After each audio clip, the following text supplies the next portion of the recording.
Merhaba arkadaşlar, yayınımıza hoş geldiniz. Lab Akademi'den ben Orhan Çakan. Bu akşam sizlere VWR Hitachi HPLC sistemlerinin Türkiye distribütörü TR AŞ sponsorluğunda HPLC sistemlerinde sorun giderme tekniklerimizin birinci bölümü olan analiz öncesi ve sistemsel sorunlardan bahsedeceğim. Bu yayınımız yaklaşık 20 dakika ile 30 dakika arası sürecek ve sizlerin sorularını da son kısımda cevaplayabileceğim. Yine bir sunumum var. Bu akşamki yayınımız teorik bir yayın. Aslında sunum üzerinden size çeşitli vaka çalışmalarıyla, çeşitli ekran görüntüleriyle analiz öncesi HPLC sisteminde karşılaştığımız problemler neler ve bunların çözümleri neler? Bunlardan bahsedeceğim. Tekrardan yayınımıza hoş geldiniz. Yine bir ses ve görüntü kontrolüyle başlayalım. Sesim, görüntüm güzel geliyor mu? Beraber senkron geliyor mu? Herhangi bir problem var mı? Sohbet ekranından yazıp bana katkıda bulunabilirseniz çok çok sevinirim arkadaşlar. Şu an herhalde herkese sesim uygun bir şekilde gidiyor. Merhaba, hoş geldiniz tekrardan. Bu yayın arkadaşlar YouTube kanalında kaydediliyor. YouTube kanalımıza sonrasından tekrardan girdiğinizde yayını izleyebileceksiniz. Ayrıca bu yayının LinkedIn'den de bir yayını var ama sorularınız için ve çeşitli bağlantılar paylaşacağız. Bu bağlantılar için YouTube kanalımıza gelmenizi tavsiye ediyoruz. Çünkü bazı bağlantılar platformun izin vermemesi sebebiyle LinkedIn'e aktarılamıyor. Bununla beraber arkadaşlar sorularınızı cevaplayacağım bir bölüm olacak. O bölümde de yine sizlerin sorularını detaylıca cevaplamaya çalışacağım. Evet, her şey yolunda anladığım kadarıyla yayınımıza tekrardan hoş geldiniz. Ben bir ekran paylaşımıyla beraber yayını başlatıyorum.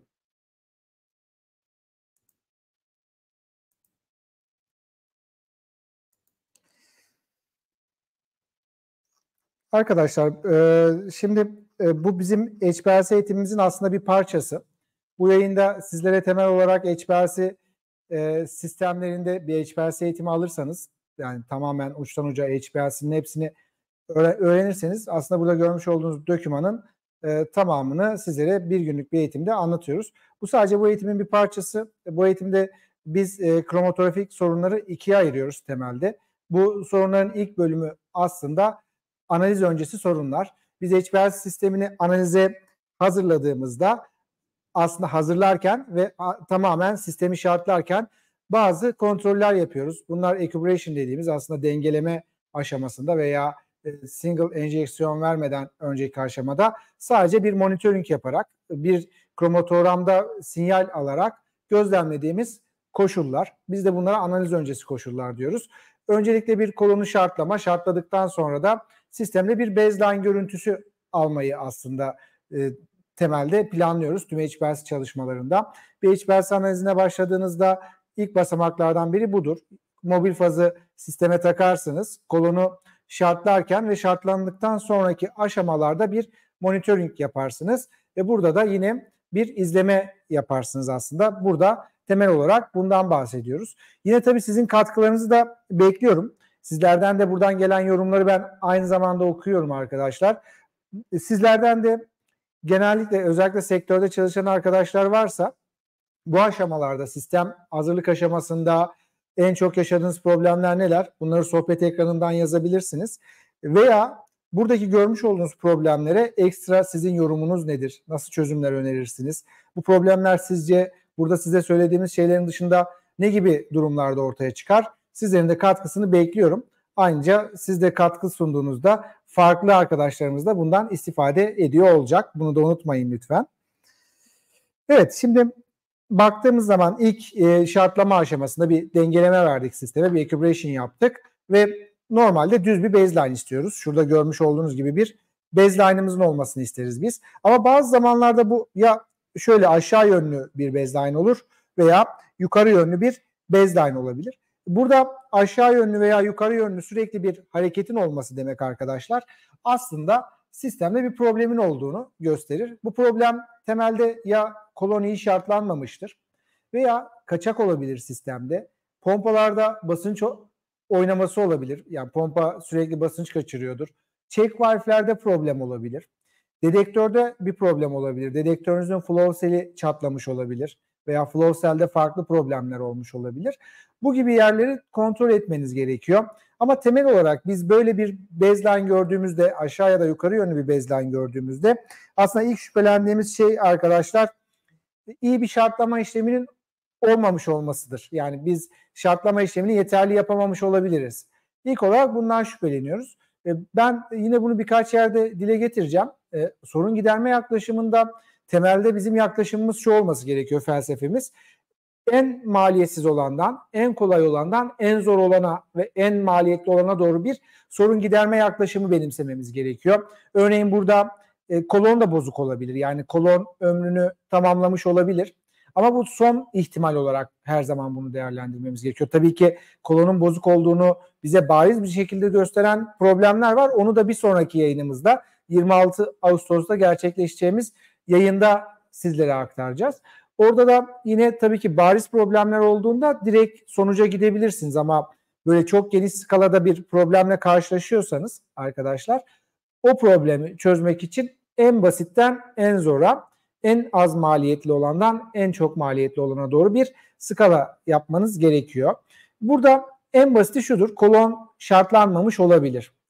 Bundan başlayacağız. Kolonu tekrardan şartlayacağız. Gerekirse bir gradient şartlama gerekiyor olabilir. Belki gradient koşullarda şartlanıyordur veya iyon kolonları özellikle çok zor şartlanan kolonlar, belki biraz daha uzun şartlamanız gerekebilir. Kolonu şartladıktan sonra hala probleminiz devam ediyorsa tabii ki bu aşamada pompalarınızı kontrol etmeniz gerekiyor. Kolon bağlantılarınızı kontrol etmeniz gerekiyor.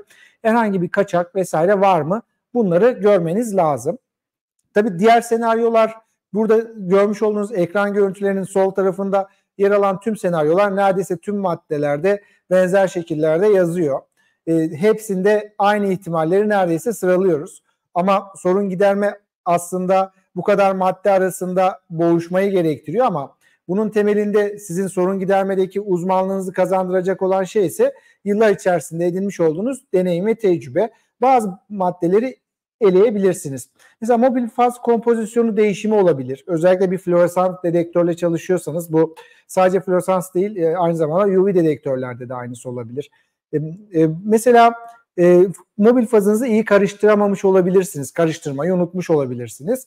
Biliyorsunuz, karışımı iki tane farklı sıvıyı karıştırdığınızda, onu bir vortex ya da manyetik karıştırıcıyla karıştırmazsanız veya bir ultrasonik banyoya koymazsanız karışım yine olur ama çok yavaş olur. Örneğin 1 gün 2 gün sürede olur.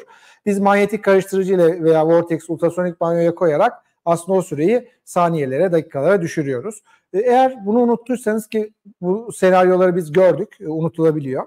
Unuttuysanız karışım devam eder siz mobil fazı koyduğunuzda. Siz bunu görmezsiniz. Karışım devam ettikçe de mobil faz karışımı gradiyenti, daha doğrusu mobil faz kompozisyonu değiştiği için de aşağı ve yukarı yönlü oynamalar olabilir. Tabii ki burada bunu nasıl eleyeceğiz arkadaşlar? O aşamaları çok dikkatli yaparak, gerekirse her basamağı kaydederek, not alarak yapmamız gerekiyor.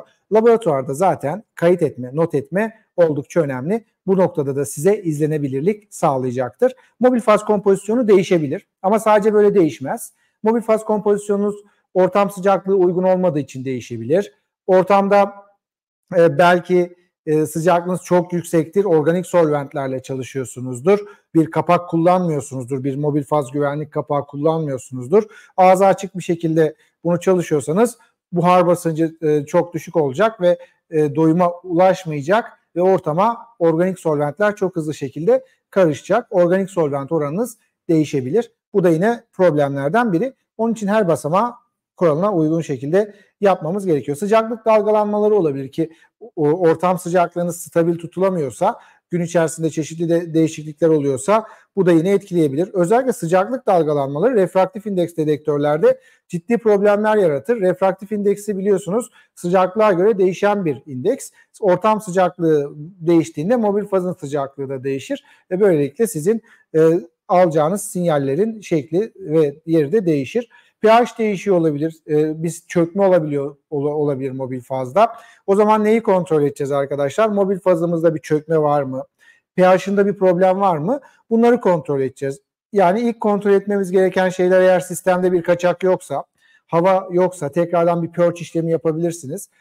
Basınç oynaması yoksa, kolonu doğru taktıysanız mobil fazı bir kontrol edeceğiz. Mobil fazda bir problem var mı? Onu kontrol edeceğiz. Kolonu doğru şekilde şartlayacağız. Aslında burada yapmak istediğimiz şey temel olarak bu arkadaşlar.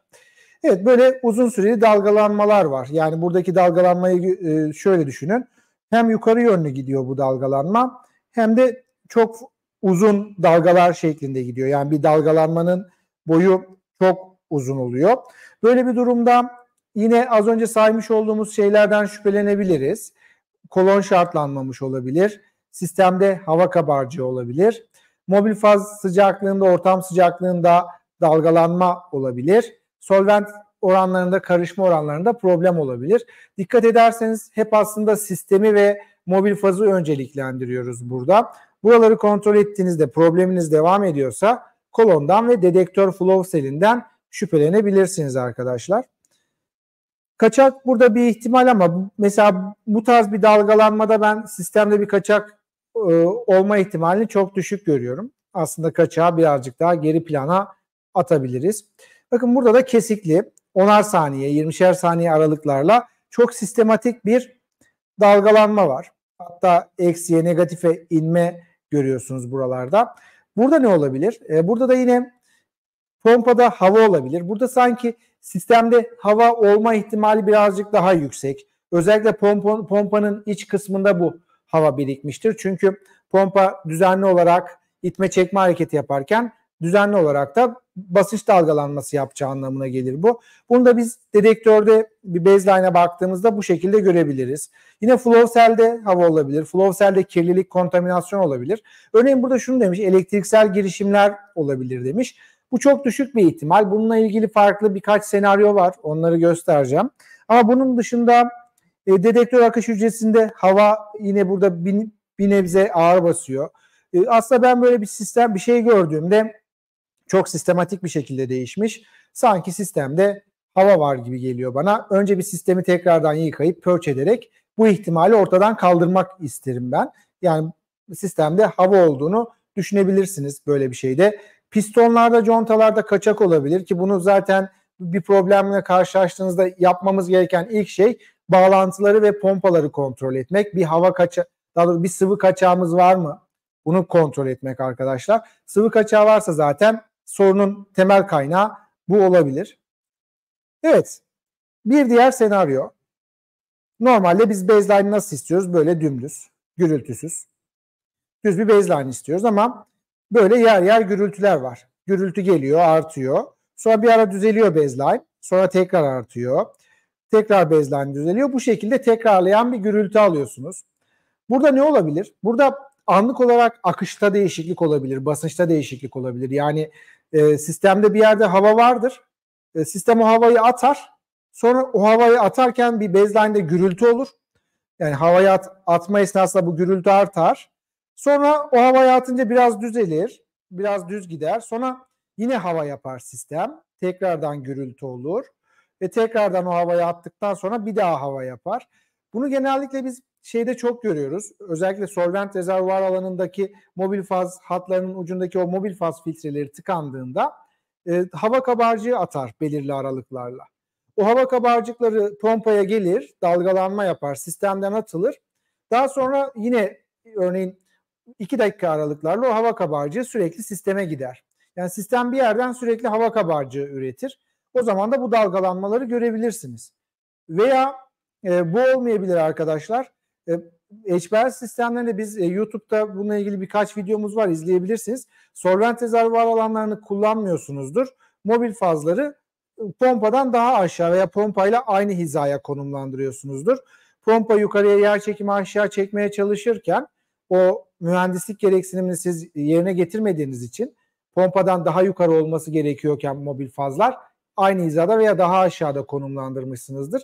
Hava kabarcığı üretir sistem. Yani filtrenin tıkalı olmasına da gerek yok. Sistem bu hava kabarcığını üretir ve böylelikle o hava kabarcığı düzenli olarak pompalara, oradan da sistemden atılmaya çalışılır. Hatta kolonu oradan da dedektörle atılır. Yani çoğu zaman da atabilirsiniz ama atamadığınız durumlarda zaten bu baseline ya yukarı yönlü ya çok yüksek dalgalanmalarla size daha büyük problemler çıkaracaktır. Burada sanki ağır basan şey sistem hava üretiyor. Hava var sistemde. Bunları bir kontrol etmeniz lazım. Bundan sonra belki kaçak var mı? Zaten bunu ilk olarak kontrol ediyorsunuz. Buralarda problem olabilir. Dedektör akış hücresinde işte yine hava birikmiş olabilir. Burada aslında az önceki senaryoda ağırlıkla bunları söyleyebiliriz. Şimdi sürekli gürültü var. Yani sürekli gürültü varsa sistemde şöyle düşünün. Burada bir baseline'ımız var. Şuradaki gibi ben düz olmasını istiyorum. Ama sistemde sürekli bir gürültüyle karşı karşıyayım arkadaşlar. Bu gürültünün temel sebebi aslında sanki bana şöyle geliyor. İlk baktığımda evet hava olabilir sistemde, bir sistemsel kaçak olabilir. Bunları kontrol ediyorum. Ama bunlar yoksa sanki dedektörümün flow cell'i kirlenmiş olabilir. Bu daha ağır basıyor. Çünkü ışığı düzgün bir şekilde okuyamıyor. Işık karşıya düzgün bir şekilde geçemiyor. Dalgalı bir şekilde geçiyor. Dedektör diyotları da, dedektör o reseptörleri de düzgün bir şekilde ışığı algılayamıyor. Ve sürekli baseline'da dalgalanma oluyor ve düzensiz bir dalgalanma ama sürekli bir dalgalanmadan bahsediyoruz. Bu senaryoda sanki dedektör flow cell kirli gibi geliyor bana. Önce bir dedektörün flow cell'ini yıkarım. Bunun için ne yapabilirsiniz? Bir ara bağlantı takarak. Öncelikle bir 0,1 nitrik asitle düşük akışlarda yıkayıp çok yüksek akışlara çıkarsanız flow cell'i kırabilirsiniz. Buna dikkat edin, çatlatabilirsiniz. O 1000 PSI'nin üzerinde flow cell'ler kullanılması önerilmez. Camdır bunlar. Belli bir basınca kadar dayanabilir. O yıkayıp suyu biraz ısıtabilirsiniz. 40-50 derecelere, 60 derecelere kadar çıkartabilirsiniz. Daha sonra arkasından yine ultrasaf suyla, izopropil alkolle, metanolle, asetonitille yıkayarak flow cell'inizin o kirliliğini, kontaminantını götürebilirsiniz. Eğer hala gitmiyorsa burada belki neden şüphelenebiliriz? Sadece dedektörün kirliliğinden, flow cell'in kirliliğinden değil, zarar da görmüş olabilir flow cell. Veya arkadaşlar lamba ömrünü tamamlamış olabilir. Yani lamba ömrünüz tamamlanmıştır. Tabii bunu oraya odaklanmadan önce kolonun ön kısımlarını, yani pompa kısımlarını ve kaçak olabilecek hatları kontrol etmeniz lazım. Mobil faz da buna dahil. Mobil faz hatlarını tamamen bir gözle kontrol etmeniz gerekiyor. Gerekirse önce bir yine tekrardan purge, temizleme işlemi yapmanız lazım arkadaşlar. Mesela elektriksel girişim demiş ama burada çok düşük bir ihtimal. Evet, böyle bir ihtimal var. Ortamda elektriksel girişim, manyetik alan yayabilecek cihazlar vardır ki bu senaryoyu da gördük. Böyle bir durumda da yine bu olabilir ama bu senaryo çok karşımıza çıkmaz. Farklı bir durumdan bahsedilebilir böyle bir şeyde. Evet, mesela burada elektriksel girişimi söyleyebiliriz aslında temel olarak. Çünkü çok böyle dik, keskin pikler, sivri pikler var. Aslında bunlar pik de değil, böyle bir sinyal, çok sivri sinyal. Anlık olarak dedektör bir sinyal alıyor ve bu gidiyor sonrasından. Çeşitli elektriksel girişimler olabilir. Sistemde elektriksel bir kaçak söz konusu olabilir. Ama burada aslında bu bir ihtimal, biraz yüksek bir ihtimal. Ama yine daha ağır basan ihtimallerden bir tanesi lamba ömründe azalma veya lambada bozulma, bundan şüphelenebiliriz. İlk şüphelenmemiz gereken şey bunlar. Tabii ki pH'ta bir problem olabilir, elektrik hattı topraklama uygun olmayabilir, tamponda çökme veya mikrobiyal üreme olabilir. Bunlar hep ihtimaller ama bunlar çok düşük ihtimaller. Burada dedektör flow cell'iyle veya dedektörün diğer bileşenleriyle ilgili bir problem olduğunu düşünebiliriz. Elektriksel sinyaller veya lamba ömrünün bitiyor olması ihtimali böyle bir baseline aldığımızda çok daha muhtemel gibi geliyor arkadaşlar. Evet, ben ara sıra yorumlara da bakıyorum. Sizlerin de buralardaki yorumlarını merak ediyorum aslında arkadaşlar. Sizin için ne gibi sorunlar olabilir? Örneğin burada acaba aramızda şu an HPLC sistemi kullanan deneyimli arkadaşlar var mıdır? Genel sohbet ekranından yazabilirlerse memnun olurum.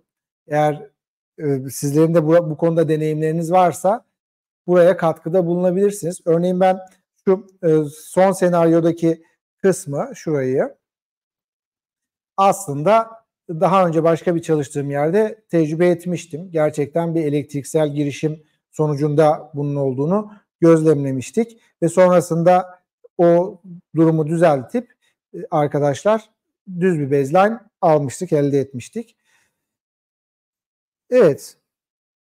Kromatoramda da beklenen farklılıklar olabilir. Özellikle analize başlamadan önce standart verdiğinizde kromatoramda diyelim ki bu şekilde bir Kromotoram aldınız. Normalde olması gereken şey şöyle bir 3 tane tepe. 3 tane pik almak istiyorsunuz ama burada neredeyse hiç alakasız bir şey çıkmış. Bunun temel sebebi yanlış enjeksiyon verilmiş olabilir. Standart yanlış hazırlanmış olabilir. Kolonda bir problem olabilir. Mobil fazı yanlış hazırlamış olabilirsiniz. Gradient yanlış hazırlanmış olabilir. Öncelikle analitik koşullarınızı kontrol etmeniz lazım. Yani metot koşullarınızı kontrol etmeniz lazım. Doğru mu? Doğru çalışıyor mu? Daha sonra süreci baştan uca kontrol etmeniz lazım arkadaşlar. Yani mobil fazı doğru hazırladınız mı? Doğru kimyasallar. Yani bir geriye doğru gidip geriye doğru bakarak nerede hata yaptığınızı tespit etmeniz gerekiyor. Onun için yazılı çalışmak, yani her basamağı yazmak, kaydetmek çok çok önemli. Ve bilinçli bir şekilde bunları yapmak çok önemli. Burada şey de olabilir, yani viyal yanlış bir lokasyondan da çekiliyor olabilir. Özellikle her analizden sonra bir sonraki analize başlayan arkadaş viyalleri boşaltması gerekiyor. Daha doğrusu kim çalıştıysa boşaltması gerekiyor. Bir sonraki arkadaşa bunun kalmaması gerekiyor. Kaldıysa da o viyaller sistemin içerisinde bulunmamasında fayda var.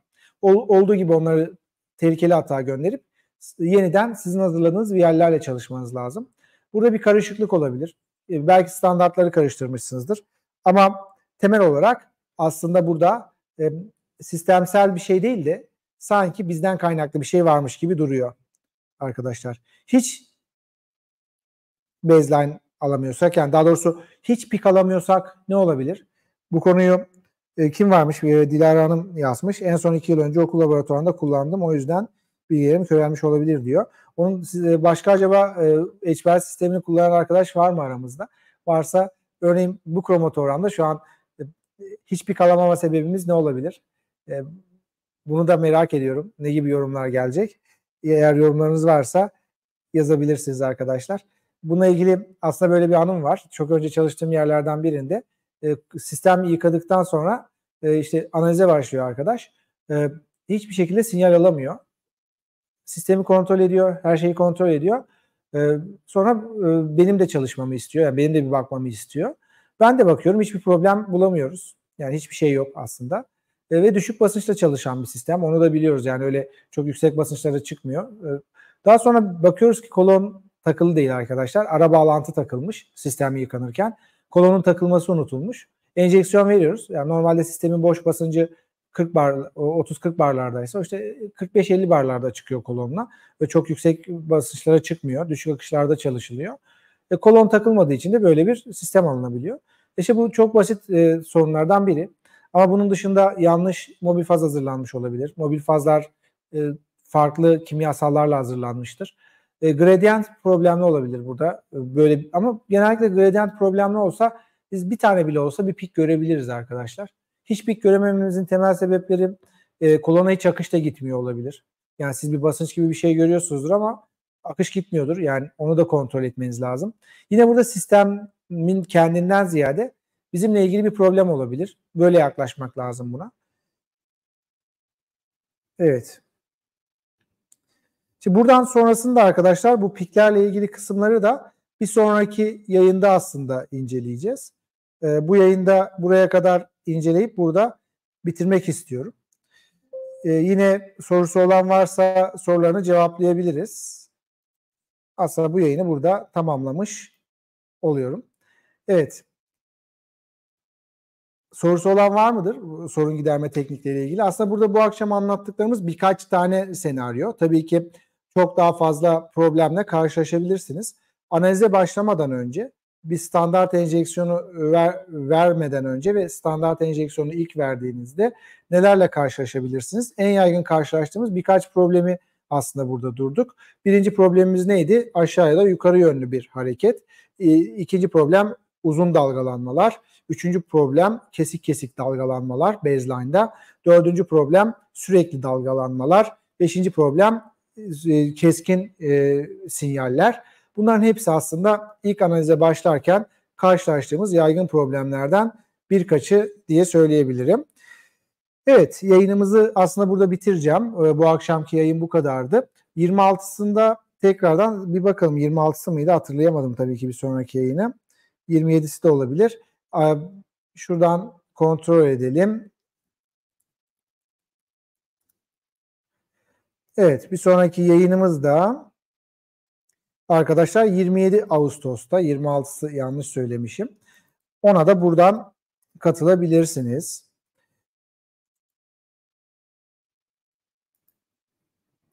Şöyle bizim aktif eğitimlerimizi de incelemek istiyorsanız aktif eğitimlerimizi buradan inceleyebilirsiniz. Yine sorularınız olursa bize info@lapakademi.com adresinden de ulaşabilirsiniz.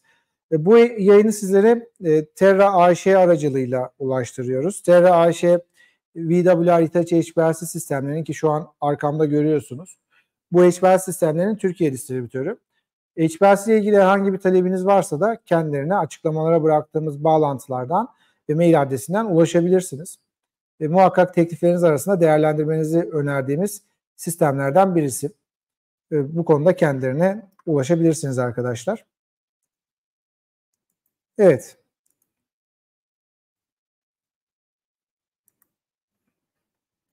Zannedersem soru yok. Sorulara bakıyorum.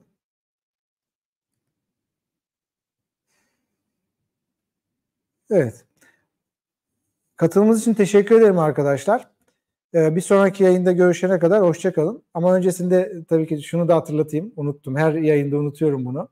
YouTube kanalından bu tarz canlı içerikleri sürekli yayınlıyoruz. Ayda birkaç defa bu içerikler yayınlanıyor. Ayrıca kayıttan videolar da yayınlıyoruz. Çok güzel bilgi videoları var. YouTube kütüphanesi çok güzel bir kütüphane oluştu. Kanalımızı takip edip abone olursanız ve yani bildirimleri de açarsanız anında bu tarz bilgilerden haberdar olabilirsiniz. Lütfen bunu da unutmayın.